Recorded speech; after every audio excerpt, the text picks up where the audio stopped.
Sentence হচ্ছে জটিল বাক্য। জটিল বাক্যে কি কি থাকে? জটিল বাক্যে যে সেন্টেন্সে একটি প্রিন্সিপাল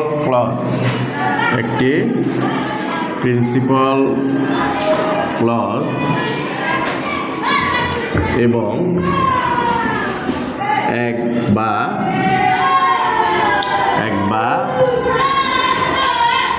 একাধিক সাবঅর্ডিনেট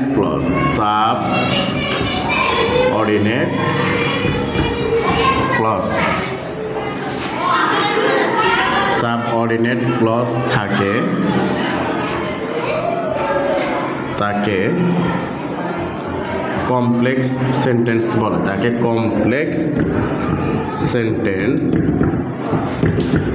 বা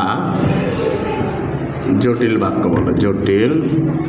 বাক্য বলে।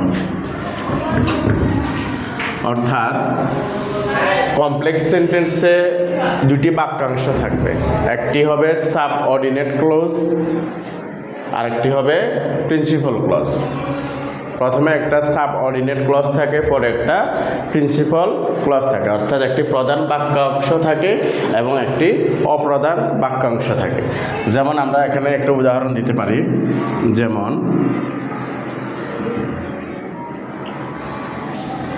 if you work hard, তাহলে ইফ ইউ ওয়ার্ক হার্ড এই বাক্যটা দ্বারা, এই বাক্যাংশ দ্বারা আমরা এখানে অর্থটা এখনো সম্পূর্ণ হয় নাই, আমাদের অর্থটা এখনো কমপ্লিট হয় নাই। ইফ ইউ ওয়ার্ক হার্ড, যদি তুমি কঠোর পরিশ্রম করো, তাহলে এ দ্বারা আমরা কোনো কিছুই প্রকাশ করতে পারি না। অর্থাৎ এটার পরে যদি আমরা আরও একটা অংশ লিখি, তাহলে এই অংশটা নির্ভর করবে পরের অংশের উপরে, এই অংশের অর্থ নির্ভর করবে পরের অংশের উপরে। এই কারণে এটা হচ্ছে সাবঅর্ডিনেট ক্লজ।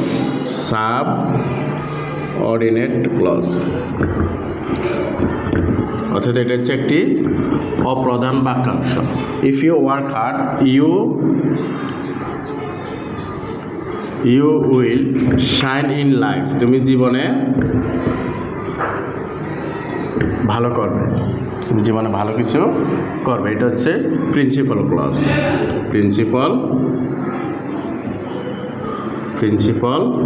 ক্লজ। অর্থাৎ এই প্রিন্সিপাল ক্লজটা অর্থ প্রকাশ করার জন্য কারোর উপরে নির্ভর করে না, বা সাবঅর্ডিনেট ক্লজটা অর্থ প্রকাশ করার জন্য প্রিন্সিপাল ক্লজের উপরে নির্ভর করে। আর যে সেন্টেন্সে, অর্থাৎ কমপ্লেক্স সেন্টেন্সে একটি প্রিন্সিপাল ক্লজ থাকবে এবং এক বা একাধিক সাবঅর্ডিনেট ক্লজ থাকবে। আমরা এরকম আরও একটা উদাহরণ দিতে পারি, যেমন ইফ হি ডাজ ইট, যদি সে এটি করে। তাহলে এখানে একটা সাবঅর্ডিনেট ক্লজ লিখলাম, এরপর আমি লিখতে পারি আই শ্যাল হেল্প হিম, যদি সে এটি করে আমি তাকে সাহায্য করব। তাহলে এই অংশটা হচ্ছে প্রিন্সিপাল ক্লজ।